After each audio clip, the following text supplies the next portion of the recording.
Feliz sábado, hermanos, que el Señor los bendiga. Es un gusto poder saludarlos, tal vez a la distancia. No tenemos ahora la oportunidad de estar juntos, de estrecharnos las manos, pero por medio de este sistema digital les mando un caluroso abrazo, un saludo de parte de toda la iglesia de Teocinte.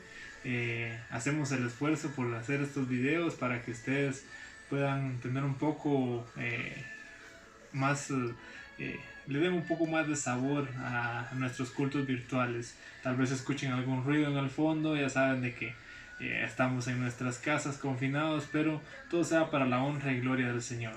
El repaso de la cartilla de esta semana es con respecto a el poder del testimonio personal. Entonces, antes de comenzar, quiero de que hagamos una oración, así que donde quiera que esté, en la cama, en el sillón, en la cocina, esté parado o vaya caminando, incline su rostro. Vamos a orar. Bendito Padre que estás en el cielo, gracias por la tecnología y por esta pandemia que nos envías para poder tener contacto, Señor, más cerca contigo. Ayúdanos a conocer más de tu palabra y el día de hoy que podamos llevar este repaso hacia muchos lugares, que tal vez yo esté aquí en Guatemala, pero lo puedan ver en cualquier otra parte del mundo. Y que lo que aquí aprendamos lo pongamos en práctica en nuestras vidas, porque queremos testificar de lo que Cristo ha hecho en nuestra vida. Te lo pedimos en el nombre de Jesús. Amén. Como los apóstoles dijeron, el versículo de memoria en Hechos 4:20 hablaba de cuando Pedro y Juan fueron tratados de persuadir con respecto a dejar de predicar. Ellos decían, porque no podemos dejar de decir lo que hemos visto y oído. El día de hoy quiero tocar 7 puntos claves con respecto a lo que es el poder de testificar, pero más que todo el testimonio personal. ¿Por qué? Porque hay varias historias de las cuales nos dieron el punto específico en esta semana. Y quiero que empecemos con la que aquí se ve. Antes que todo, les quiero hacer una pregunta. ¿A quién envió Jesús como su primer misionero? Ustedes tal vez podrán preguntarse, o tal vez todos podrán decir, fue a Pedro, o a Juan, a Santiago, o quizás a Tomás, a Felipe o unos otros discípulos. Pero vamos a ver la respuesta más adelante. Pero quiero que empecemos con este punto. ¿Será que nosotros somos buenos realmente por naturaleza? No lo creo. Recuerden que Romanos 3:23 nos dice, nosotros por nosotros mismos no podemos hacer nada bueno. Recuerden que Jeremías decía que engañoso es el corazón más que todas las cosas y perverso, ¿quién lo conocerá? De igual manera, pues Pablo lo dice en Romanos 3:23, por cuanto todos pecaron están destituidos de la gloria de Dios. Así que, debido a que cada uno de nosotros pecó, todos necesitamos de algo más allá de lo que es el poder humano. La conversión no es para unos pocos seleccionados, es para todos. Si todos pecamos, todos tenemos la oportunidad y la necesidad de convertirnos. Es para nosotros, y porque lo es, todos tenemos una historia que contar. Tu historia no es mi historia, ni mi historia es tu historia. Cada uno de nosotros tenemos una historia diferente, pero todos hemos sido redimidos por la gracia de Dios y conquistados por su amor.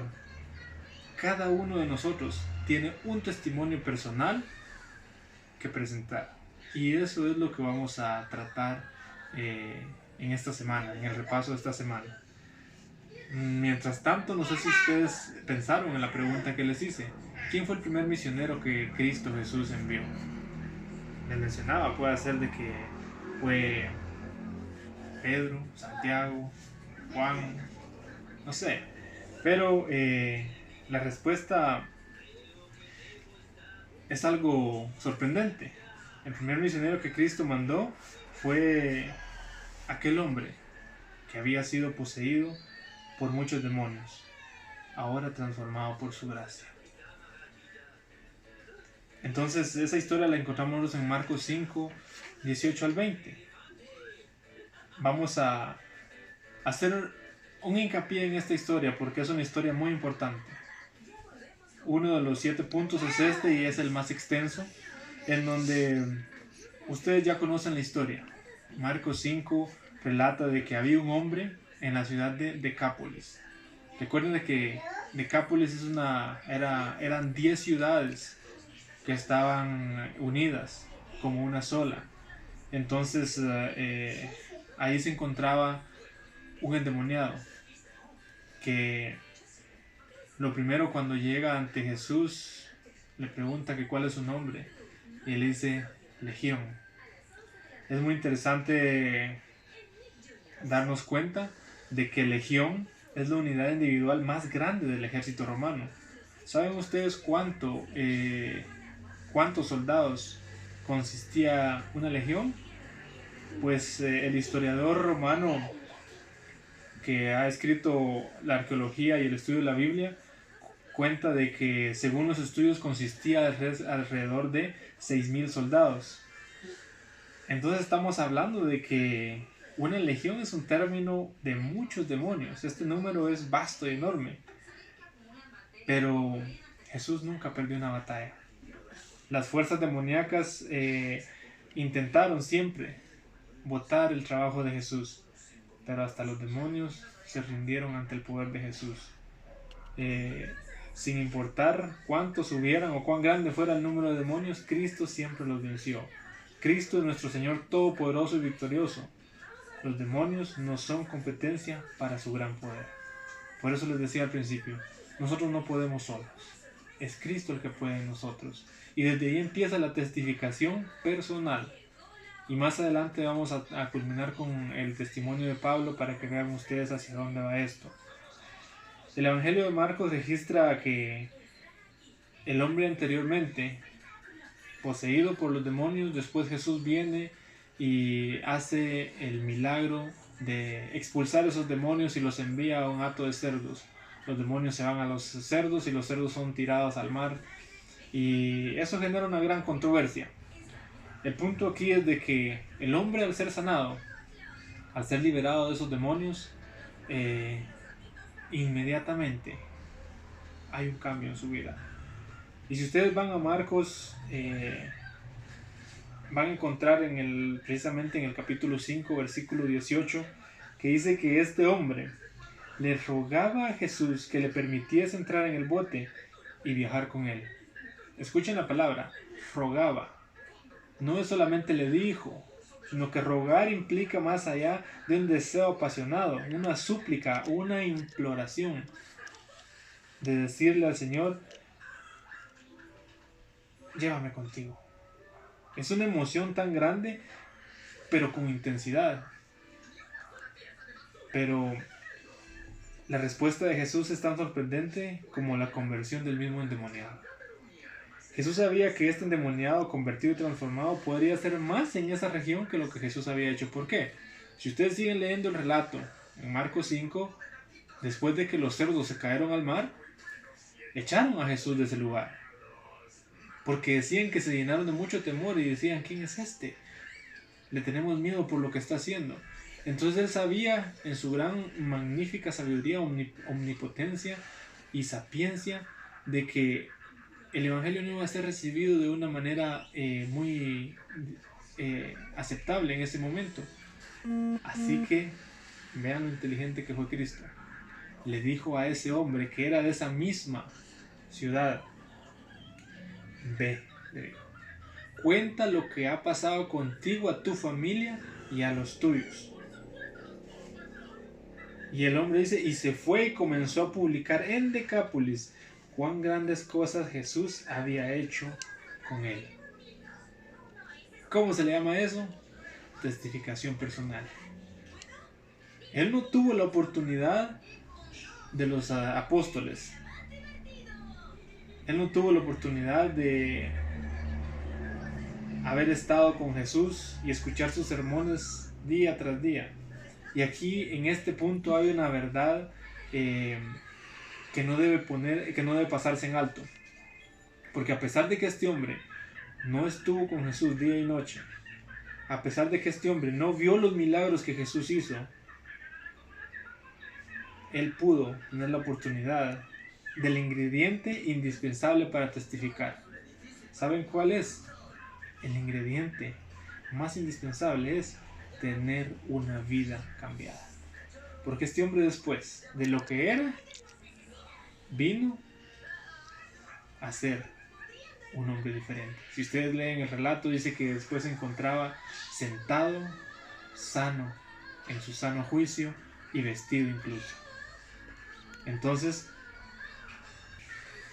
Entonces a lo que voy es de que si nosotros no tenemos una vida cambiada, nos va a ser difícil testificar.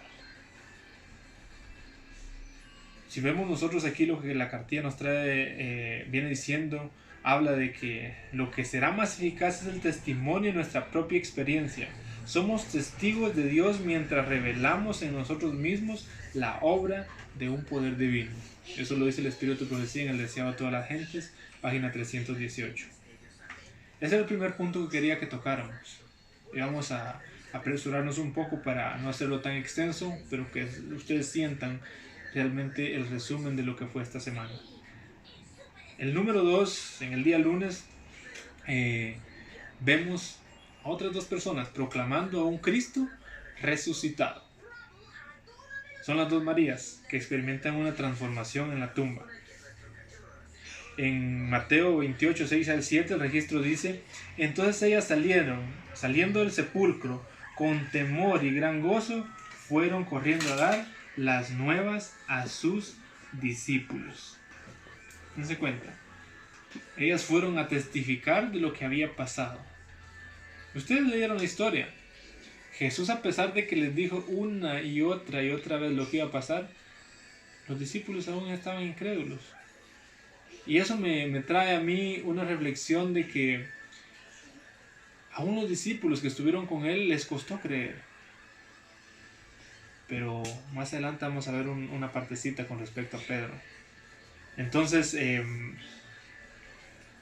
Mateo 28:8 habla de que mientras corrían para contar la historia, el Señor Jesucristo resucitado las encontró a ellas y les exclamó: no teman, id, dad las nuevas a mis hermanos para que vayan a la Galilea y allí me verán. Las buenas nuevas, o sea, las buenas noticias, son para compartir. Ese es el punto importante ahí. Cuando nosotros tenemos algo que compartir de nuestra experiencia con Cristo, vamos a ir con gozo y con alegría, con decisión, e ir a compartir esas buenas nuevas con los demás. Los corazones llenos de su gracia y encantados por su amor no pueden callar esa felicidad. Ese es el punto importante que vemos aquí en el día lunes. Que cuando nosotros tenemos un encuentro con Cristo Jesús y nuestro corazón se llena de alegría, no podemos callar esa felicidad. Es un punto muy importante. Punto número 2. Punto número 3. Los creyentes del Nuevo Testamento compartieron a un Cristo que conocían. Y aquí es muy importante que nosotros veamos en Hechos 4. Ustedes pueden ir ahí a leer ese capítulo, desde el 1 hasta el 20, en donde a Pedro y a Juan se les increpa de por qué ellos están predicando a Jesucristo. ¿Por qué ellos se dedican tanto a hacer eso? Entonces nos hacemos la pregunta nosotros: ¿quién era Juan antes de conocer a Cristo? ¿Recuerdan que Juan y su hermano eran llamados los hijos del trueno? ¿Quién era Pedro antes de la cruz? Antes de la cruz, Pedro era un hombre, el vulgo dice ahí la palabra, era un hombre sin letras, era un hombre maleducado, gritón, contestón. Pero después de la crucifixión y la resurrección de Cristo, la vida de estos fue diferente. Por eso después en Hechos 4:20, cuando a ellos se les increpa, ¿por qué no pueden callarse? Ellos dicen: porque no podemos dejar de decir lo que hemos visto y oído. Ese es el detalle. Lo que nosotros vemos y oímos y sentimos con Cristo Jesús, tenemos que llevarlo a los demás. Después de la crucifixión tenemos que tener un cambio. Ni Pedro ni Juan pudieron permanecer en silencio. Fueron transformados por la gracia y amaban contar la historia. Es un punto muy importante. Testificar personalmente se refiere a ir y nosotros decirle a los demás lo que nosotros vivimos. Y ustedes pueden leer la historia, la transformación que tuvo Pedro después de la cruz. Porque aún estando con Cristo le costó. Pero después de la cruz, Pedro tuvo un gran cambio. El punto número 4 que quiero que toquemos es algo muy importante. Porque tenemos que tener muy claro que testificar no se trata de nosotros. No se trata de lo malo que éramos o de lo bueno que somos ahora después de conocer a Jesús. Se trata de Jesús. Se trata de su amor, de su gracia, su misericordia, su perdón y su poder eterno para salvarnos. Eso tiene que ser nuestro punto principal. Dejarme a mí por segundo lugar. Pero que nuestra testificación personal sea poner el nombre de Cristo en alto. Y ahí quiero que nosotros vayamos al quinto punto. Y quiero leer el Salmo 103, 5 y 2, que es un salmo hermoso. Y quiero que ustedes lo busquen en su Biblia. Salmo capítulo 103, del versículo 2 al 5. Porque aquí es cuando nosotros empezamos a testificar de Cristo. Miren qué hermoso, dice: bendice alma mía a Jehová. Esta versión dice: alaba alma mía a Jehová, y no olvides ninguno de sus beneficios. Él es quien perdona todos tus pecados, sana todas tus dolencias, rescata del hoyo tu vida, te corona de amor y ternura, sacia de bienes tu vida y te rejuvenece como el águila. ¿Dónde estamos nosotros ahí? Nosotros solo somos el sujeto. ¿A quién le está sucediendo todo eso? Pero ¿quién es el primero? Es Cristo Jesús. Es el Señor el que está haciendo la transformación en nosotros. Entonces, cerramos con el testimonio de Pablo. El apóstol Pablo nunca se cansó de testificar sobre lo que Cristo hizo por él, pero nunca se centró exclusivamente en lo malo que era. En cambio, se centró en lo bueno que era Dios. Esos son los puntos muy importantes que tenemos que ver.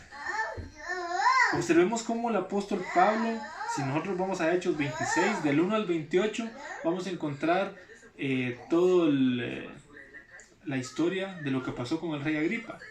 Y ustedes pueden encontrar ahí que Pablo divide su sermón en 3 partes.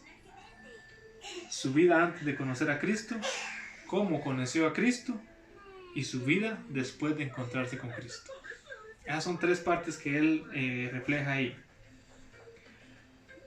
Entonces, creo yo de que sería una de las partes muy importantes que nosotros deberíamos de reflexionar en nuestras vidas. ¿Cuál fue nuestra vida antes de Cristo? ¿Cómo conocimos a Cristo? ¿Y qué cambios hicimos?